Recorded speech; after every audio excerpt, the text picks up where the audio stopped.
the difference between a productive and an unproductive person nowadays is dependent on them using an LLM like ChatGPT. Is this true or false? Where did this come from? Why are we talking about this?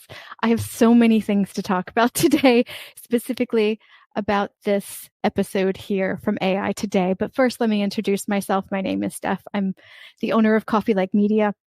And I help small business owners and thought leaders reach the right people using multiple mediums based around a podcast, but branching out to text in newsletters and video in YouTube, similar to what you're viewing here if you're watching this over on YouTube. All right. So productive or unproductive. And that's actually how they started off this episode of AI Today. I'm very new to this podcast, but I'm a huge fan. This is the second or third episode that I've heard, even though they have hundreds of them. And let me give you a better view of what this looks like. This is the podcast. This is the episode. Prompt engineering best practices. What is prompt chaining? Okay. What? See, here's the thing. Yeah. First, the question. They started off at about a minute and a half in saying that statement of being productive versus being unproductive is really going to be dependent on using these kinds of tools. Do we believe that? I struggle with that because so far it's not a time saver, but it is a mental energy saver for me personally, for what I do for my media and podcasting tasks for myself as well as for my clients. So it's not a productivity in the sense of saving time saver, but as far as me being fresh to edit well what I'm doing versus coming up with everything and then editing, yes, it is. So I'm really on the fence and I'm curious what you'll think about that statement. But that's how they started the episode off. There's only a few points I want to talk about because these episodes are short and I'd really prefer that you just go over to this episode and listen to it. I think it's under like 30 minutes. Wait, I can tell you exactly how long it is. It is 26 minutes. So there's almost no excuse for not listening to it. And the fact that they talk about prompt chaining. What? I think we need to spend a moment on that because I have done quite a few videos. Some of them have been published and some of them were just not so great. So I unpublished them. But I keep saying, I don't know, these super prompts, I keep calling them super prompts, where it's like a paragraph long and you list out everything that you want. And then Chatty is what I call ChatGPT. I use 3.5 right now. Just stops. It doesn't seem to deal, like it does information overload very quickly. And so what I've started to do, what I see some people doing and what I've just kind of started to do in general, because this is how I work in my work life, is I broke it up into smaller bits. I had no idea. Sorry, I don't mean to blow out your ear, but I had no idea there was a word for prompt chaining. Of course, there's a word for everything, but I'm just blown away that that's a thing. So prompt chaining is exactly how they described it, as going back and forth with ChatGPT or whatever LLM you're using.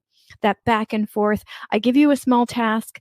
Let me know when you're done and we'll go back and forth and refine it in a way that I want it to be better or more like me, like I'm talking about for my PodFest session next Tuesday, April 22nd.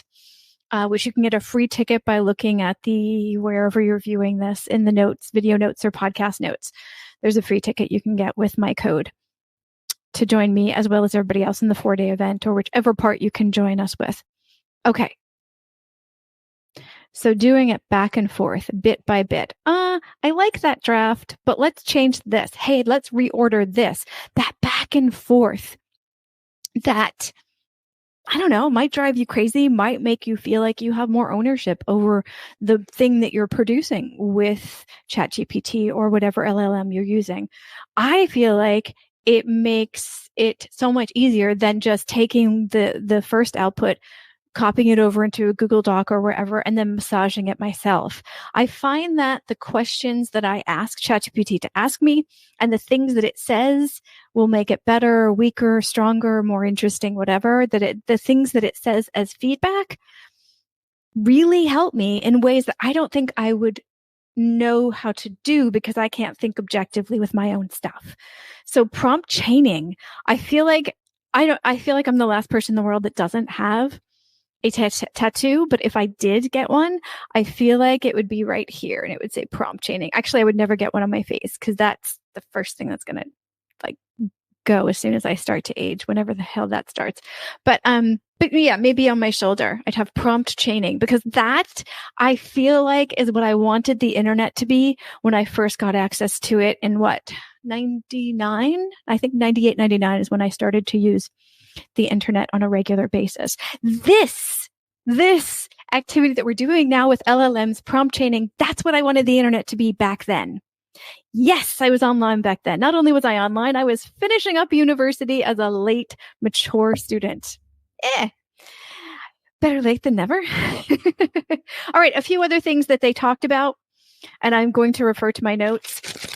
You might even hear them. That might drive some people crazy, but those are the folks that probably wouldn't like my episodes anyway. So I just kissed my microphone. Yeah, baby. All right. So they talked about one-shot prompts versus prompt chaining. One-shot prompts are what I like to call super prompts. I'm just making up words, but I've actually heard more than one person to say one-shot prompts. Again, it's that giant prompt that says everything you want it to do, and then it comes back and you do nothing else. You just take the content and do what you want with it. I prefer prompt chaining, which is that breaking it into steps and going back and forth, asking it questions, asking it to change something. All of those things I keep saying over and over and over. It has a name, prompt chaining. At about 5 minutes in, they talk about the LLMs not understanding words. They understand numbers. It's easy to forget, especially when you use the voice function like I do. It's easy to forget that they are not human and that they don't understand words. They're not processing and communicating like we are. They're working off of predictable language information, statistics, trained data, that kind of thing. They work off of numbers. And about 5 minutes in, they talked about numbers and words. And numbers, and LLMs work off of numbers. And that's a really good way for me. When I say numbers, I literally just, the whole screen goes to numbers for me. That's a really good way for me to remember. They don't actually understand what we're talking about in our, prompt chaining conversations.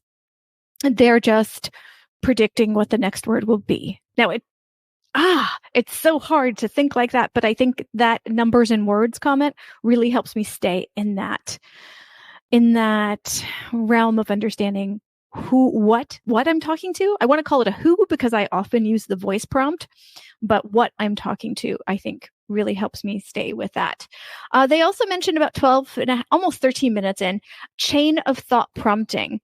It's another back and forth, but it's like walking through a chain of prompt, like walking through the different steps that you want to do. Instead of, again, just doing everything at once. I highly recommend this. I keep trying to think of the perfect analogy for ChatGPT to warn people. There are no boundaries. It's like the person that you meet and you say, hey, how are you? And 20 minutes later, you're able to get another word in. That's what Chatty does with the information it gives you. And so doing things like prompt chaining and chain of thought prompting, it helps slow down the information so you can process it, work through it, and massage it better, so that it not only sounds more like you, but you're not overwhelmed while you're using it. I mean, for me, the biggest thing with ChatGPT is 3.5 is to save my mental power for the difficult lift after the draft of whatever I'm working on is done. And if I have to think too much while I'm doing the prompting, that's not going to happen. So breaking it up into bits has saved me a lot of mental space. One more thing, flipped interaction. Oh, sorry, my notes got in the way. Flipped interaction and question refinement patterns are two other things they talk about 15 and 16 minutes in. I won't go into those because this is not a course, but I'm really excited that they're taking very useful, practical patterns that we use to maneuver through ChatGPT, and I like to say with ChatGPT, in a way that makes it sustainable, useful, personable, and practical for us. Practical is the word of the day for me. It's probably the word of the lifetime for me, but no, not but. Just yes. Prompt chaining, folks. Prompt chaining. So I don't know if I don't know if LLMs will be the distinguisher between us being productive or not productive. What I do know is that we can be saner while we're working through our stuff by using ChatGPT as an assistant and using these parameters and boundaries in no matter what you call the things that we're doing, the prompt chaining, the chain of thought prompting, the question refinement pattern, the flipped interaction, no matter which pattern you're using, no matter how you use ChatGPT, putting up those, not putting up, because that sounds like it's distancing you from it, right? But putting those things in place to help you slowly work through the thing you're trying to have it help you draft. Again, never take straight output from ChatGPT and just have it exist on its own. That's a recipe for disaster. What you want to do is get a draft with this kind of back and forth interaction, with this prompt chaining. I keep looking at my notes because I'm forgetting what the term is called because I literally just learned it half an hour ago. Doing this will save you a lot of mental space, and that will free you up to be better at the thing you need to do after the draft is done, which is to make it to make it you, to make it great, to make it absolutely fit towards your audience, your followers, just yes, to all those people that are going to be consuming your stuff, whether it be a podcast, a video, a newsletter, it doesn't matter. You need to be the final process, and freeing up your mind so that you have energy to do that. Yes. Yes, prompt chaining. These are the words that are floating around my head right now. I'm also burning my dinner, so I'm going to go now. But if you have any experience with prompt chaining, please comment wherever you're consuming this. And if you're consuming it in a place that doesn't have a comment place, come over to coffeelike.substack.com or YouTube, or at coffeelike media over on YouTube, and comment there because I really want to know your experience with prompt chaining. I also want to know if you're coming to PodFest, specifically my session, but not just. There's a number of different ChatGPT sessions. I've got them highlighted pink on my schedule. Anyway, I hope to see you there in the chat room, and I hope to hear from you about your experience with prompt chaining, whether you already do it or whether you do it a week from now and decide because of this. That would be exciting. If you do it because of this episode and you come back and you tell me how wonderful you think it is or how crap you think it is, either way, I want to hear it. Okay, bye.